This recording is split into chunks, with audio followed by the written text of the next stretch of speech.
I am not a historian, but neither are you. So, how about we the people learn this stuff together?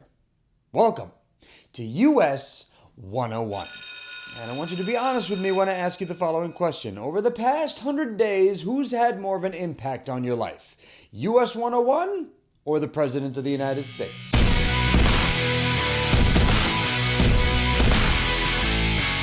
We made it, everyone! We made it! We made it through the first 100 days of a Donald Trump presidency. Congratulations. Oh, you get yourself a treat. You've earned it. And yes, that includes you too, Mr. President. I mean, after 100 days, who would have thought that being leader of the free world would be so hard?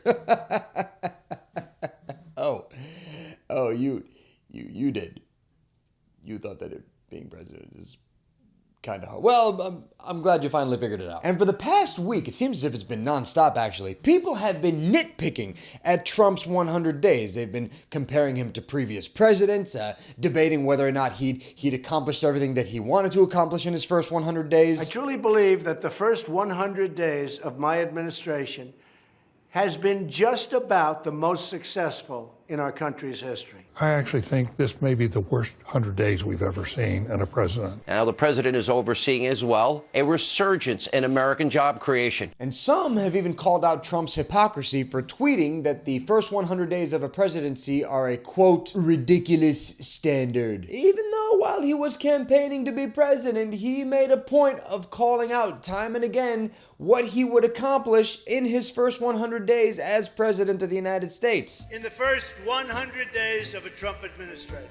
In the first 100 days. In the first 100 days. And on top of all of this, there are some people that will argue whether or not the first 100 days of a presidency are even worth discussing anymore. Now, some people will make the argument that the first 100 days at this point have become all hype. They mean nothing. They're just a media circus. They're a way for news outlets to bump up their ratings. They'll say that it's impossible for any president to accomplish all of their campaign promises in that first 100 days, and it's absurd to rate the presidency based on that short amount of time. But then the counter to that argument is by seeing how effective a president can be in their first 100 days shows just how effective of a leader they are going to be overall. But throughout all of this, here's my ultimate question. When did the first 100 days of a presidential administration even become important? When did political pundits, journalists, and everyday Americans start closely nitpicking the first 100 days after a president is inaugurated? For that answer, my friends, we need to go back to March of 1933 and America's newly elected president at the time,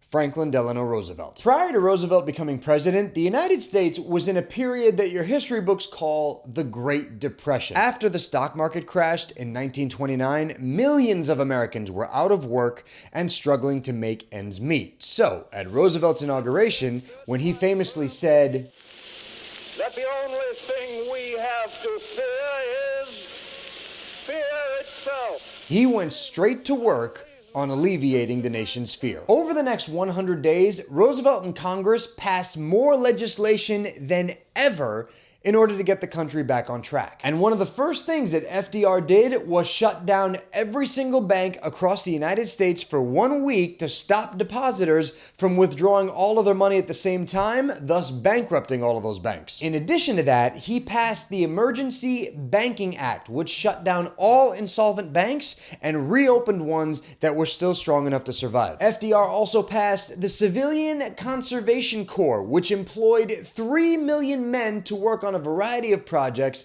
like rebuilding national parks, planting trees, and building levees for flood control. And this program not only employed millions of Americans that desperately needed jobs, but because they were working on projects like, rebuilding national forests, it also benefited the public good. He also passed FERA, or the Federal Emergency Relief Act, which spent $500 million on the poor to help out the poor via things like soup kitchens, nursery schools, blankets, and more. He also established the Securities and Exchange Commission, the FDIC, which ensures individual bank deposits, the Tennessee Valley Authority, and a whole lot more. Overall, in his first 100 days, FDR signed 76 bills into law, he swore in his entire cabinet at the same time, and he began putting New Deal programs into place. Needless to say, My man went out there and did work. And since then, every single president's first 100 days in office have been matched up against Roosevelt. Now, like I said in the beginning, some might criticize this almost unreachable standard by saying that when FDR was president, America was in a depression, all the stuff needed to happen to quickly stabilize America. And if you're one of those people that make that criticism, you're also joined by a few presidents that tried to downplay any expectations the American public might have had about their first 100 days in office. For example, John F. Kennedy said that what he planned to do while president, quote, will not be finished in the first 100 days. Nor will it be finished in the first 1,000 days, nor in the lifetime of this administration, nor even perhaps in our lifetime on this planet, but let us begin. By the way, a little fun fact about JFK's first 100 days in office, 87 days into his presidency, he f***ed up a little thing you might have heard of called the Bay of Pigs invasion. I'll tell you who had a pretty rough first 100 days in office, that would be Ronald Reagan. Because on his 69th day in office, he was shot.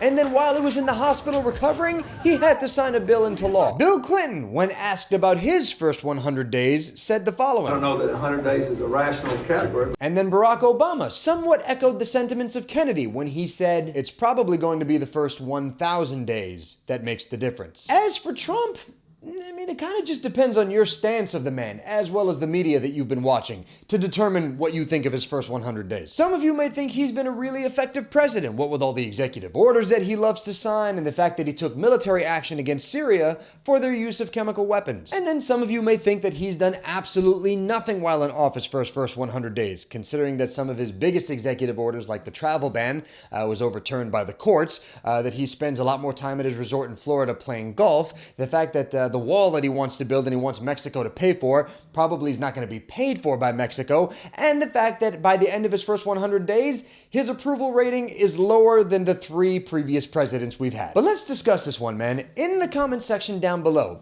do you think that there should be an emphasis on the first 100 days of a president's administration? Are you someone that determines how effective a president will be based on their first 100 days, or are you someone that just wants the entire term to play out and then you'll judge them accordingly? And that is it for this episode of US 101, guys. Thank you so much for hanging out. Really do appreciate it. And thank you to all of you that have been subscribing to the channel, commenting, sharing the videos. I really appreciate you guys getting engaged with US 101. It makes my heart all warm and tingly. As always, you can follow us on Facebooks, on Instagrams, on Twitters, all those links down below in the description box. And guys, I actually have a homework assignment for you. I would like you guys to start introducing future episodes of US 101. Y'all know how I do it by now, man. I say I'm not a historian, but neither are you. I'd like you guys to submit videos of yourselves doing the opening tagline and sending them to me so I can use them in future episodes. If you guys want to send me your videos, you can hit me up on Twitter at USA History 101, or you can email them to me, ushistory1882@gmail.com. You can email me, send me your videos. I would love for you guys to introduce future episodes. I think it'd be really cool, and I get to see your faces. I get to see what you guys look like. And on that note, guys, I will see you next week with a brand new episode of US 101. Until then, we are all done. And remember, this past 100 days, who's been more of an influence in your life? The president or this web series? Hopefully it's me. Or maybe not. I don't know. Whatever. I gotta go. I'll see you guys later. Bye-bye!